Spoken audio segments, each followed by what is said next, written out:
Welcome back to Inside Boxing's ThrowDown. My name is Steve Johnson, my co-host Aurelio Martinez. We're in segment 2 where we're going to talk about this upcoming weekend's action. Lalo, the only fight we have, the big fight that everyone's been talking about, Miguel Cotto and Geale fighting for Cotto's WBC World Middleweight title at a catch weight of 157. I have a problem with this catch weight, Lalo. I mean, it's for a middleweight title. What's the middleweight limit? 160. 160. Okay. Yeah. That should be the belt. But, you know, the powers that be, they've decided that these catch weights for these world titles are the way to go. Fans aren't arguing too much about this one because we're all kind of anxious to see exactly what Miguel Cotto has left. Miguel Cotto, as we said in our first segment, he's got a lot of options. A lot of people, his name is in their mouths. Yeah. Okay, so he's got some things that he's got a chance at doing. He's even in the running with Floyd Mayweather's, you know, even talking about him. So, your impressions on the fight this weekend? Well, I'm gonna tell you what. I think it's a good fight. I think Miguel Cotto, like you say, everyone's talking about Miguel Cotto, and honestly, Miguel Cotto is loved by the boxing fans. I mean, very seldom will you hear people out there bad mouthing him or just disrespecting him. He's that kind of guy where he's humble. He goes into the ring, he does his job, and he's good at what he does. So I mean, people will applaud him, and they'll be there to watch him. Daniel Geale, I think, is coming in to try to make a move to get into, like we talked before, to get into that move to get in there and start making big money and kind of put himself in the mix with whoever's gonna, if he's gonna go up or down, if he's gonna go with the board or whoever he's gonna go. But he's trying to put his name in there, saying, okay, let me get some of that American money. Okay, so I think this is going to be a good fight. I think Miguel Cotto, now that he's promoting, he's actually has a you can kind of see him. He's coming in and he's actually working harder because he's making the show. He's building a promotional company. So he's actually doing good things for boxing. I just like the guy. I really do.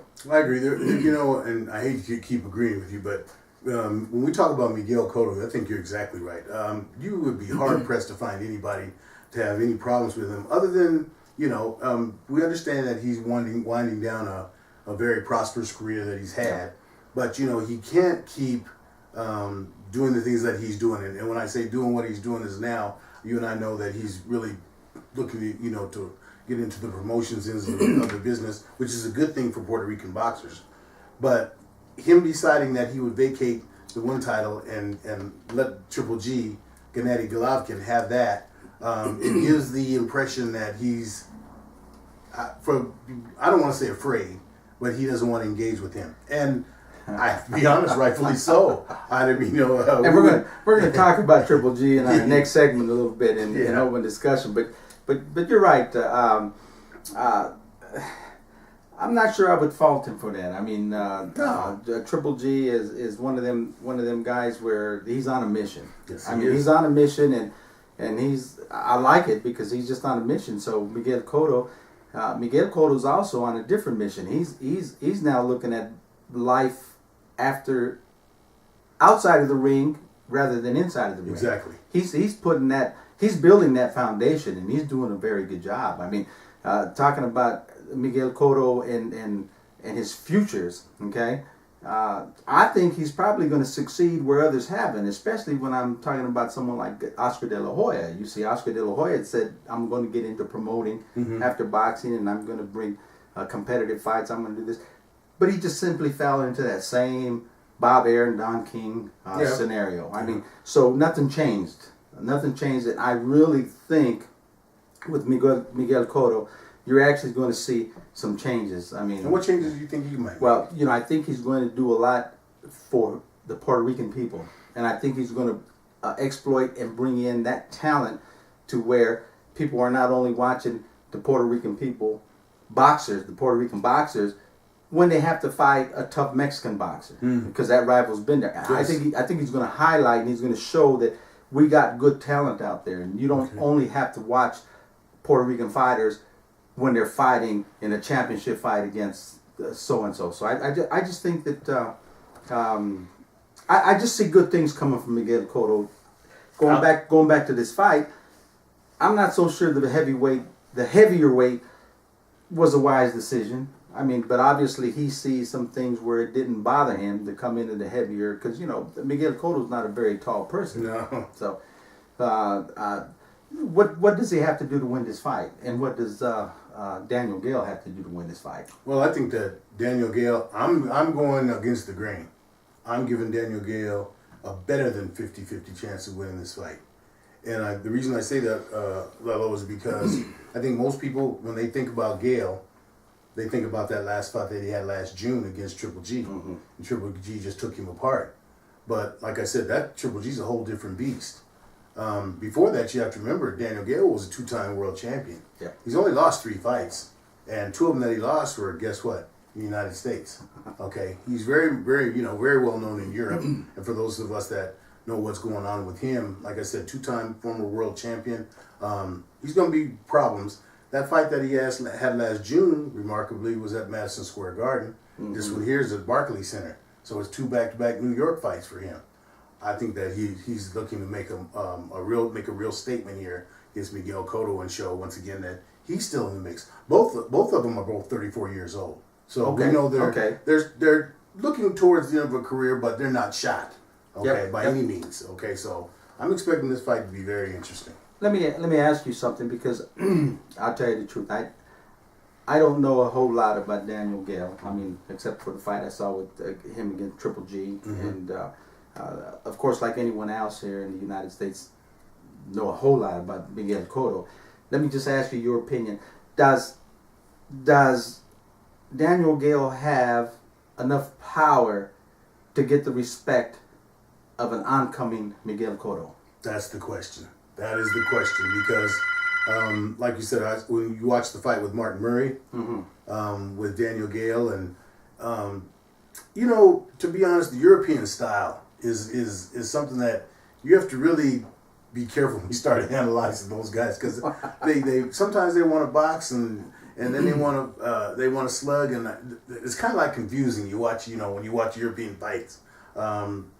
So like I said, I'm giving him a better chance than most, just because I think that Miguel Cotto, he's on the downside of his career, and Daniel Geale is really feel he has a lot to prove from that Triple G fight. A lot of people thought he's just shot, good. And I'm of the opinion that no, he's not shot. Triple G is just that dominating right now. Well, good. Okay, we heard the sound telling us to wind down the segment. Mm-hmm. Okay, your take on the fight. What do you think the outcome is going to come, and your take? Radio. This fight's in New York. Okay, it's Miguel Cotto's going to have 10,000 rabid Puerto Rican fans there. Okay, the only way that he loses this fight is if he gets stopped. And you made an excellent point when you asked about the power of Geale. Yeah, I don't think Geale has that power. The only chance that he has is if he were to be able to outbox Cotto. And Cotto's never been one to have any great speed. And Daniel Geale has pretty good hand speed. So his plan has to be to come in and outbox Cotto. I don't see it happen. I see Cotto winning by unanimous decision. I don't think Cotto has it like a Triple G where he can stop this guy. But I think unanimous decision is probably about where it'll go. Good. My take, just finishing this whole segment out, is I think Miguel Cotto's going to win. Obviously, it's in New York, his backyard. Mm-hmm. Everyone and anyone out there is going to be there cheering and going crazy for Miguel Cotto. Like I say, he's well loved. Oh yeah. And when you talk about New York, he's exceptionally well loved. Yeah, man. So there's just no way he's going to lose this fight. He won't allow himself to lose this fight. But I will tell you this.